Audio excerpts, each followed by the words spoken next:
રાજકોટમાં કેવા દ્રશ્યો છે? કારણ કે રાજકોટમાં પહેલાથી હલ્લાબોલ છે જ આટલા દિવસથી. અત્યારે ફોર્મ પરત ખેંચવાના છેલ્લા દિવસે શું જોવા મળી રહ્યું છે?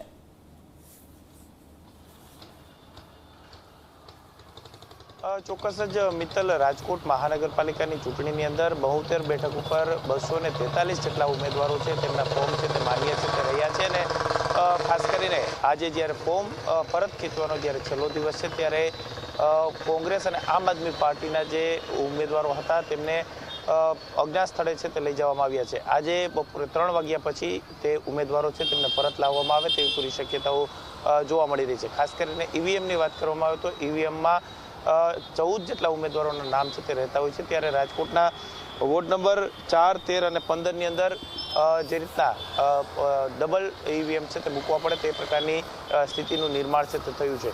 આજે ફોર્મ પરત ખેંચવાનો છેલ્લો દિવસ છે અને અપક્ષના જે ઉમેદવારો છે તે ફોર્મ પરત ખેંચી રહ્યા છે.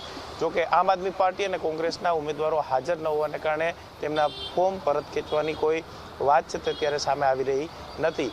સાથે જ મહત્વની વાત એ છે કે જે વોર્ડની અંદર વધુ ઉમેદવારો લડી રહ્યા છે તેની વાત કરવામાં આવે તો વોર્ડ નંબર 4માં 17 જેટલા ઉમેદવાર છે, વોર્ડ નંબર 13માં 16 જેટલા ઉમેદવાર છે અને વોર્ડ નંબર 15ની અંદર 17 જેટલા ઉમેદવારો છે તે ચૂંટણી લડી રહ્યા છે. આજ બપોરે 3 વાગ્યા બાદ ચૂંટણી જંગનું ચિત્ર છે તે સ્પષ્ટ છે તે થઈ જશે અને સાથે જ જે રીતના રાજકીય પક્ષો છે તેમને પોતાના પ્રચારની શરૂઆત કરી દીધી છે. આજે બપોરે 3 વાગ્યા બાદ જે ચૂંટણીનું ચિત્ર છે તે સ્પષ્ટ થઈ જશે અને હજુ સુધી રાજકોટની અંદર કોઈ એ પ્રકારનો જે ડખો છે તે સામે નથી આવ્યો. ફોર્મ પરત ખેંચવા માટે થઈ અને કોઈ ઉમેદવાર છે તે આવ્યા હોય, અત્યારે જે આવી રહ્યા છે તે અપક્ષના ઉમેદવારો પરત ફોર્મ ખેંચી રહ્યા છે. જી બિલકુલ ગૌરવ, આભાર માહિતી બદલ. તો આજે ફોર્મ પરત ખેંચવાનો અંતિમ દિવસ છે અને હવે ખરાખરીનો જંગ જામ્યો છે.